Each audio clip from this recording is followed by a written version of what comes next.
Y en otros temas, en temas electorales, le informamos que durante la sesión ordinaria del Instituto Electoral de la Ciudad de México, la consejera Gabriela Williams habló sobre los lineamientos que van a marcar los debates que se realizarán de cara al proceso electoral del año 2018.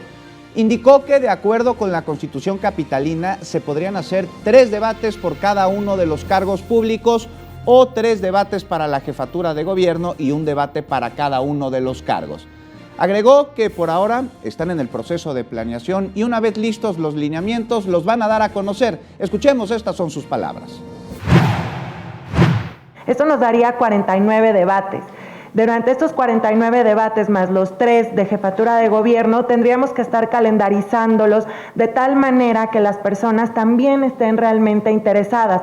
Ya se hizo también un análisis por parte de comunicación social sobre los horarios en los cuales es mucho más viable que las personas vean, por ejemplo, este tipo de debates. Y hemos visto que es en horario nocturno.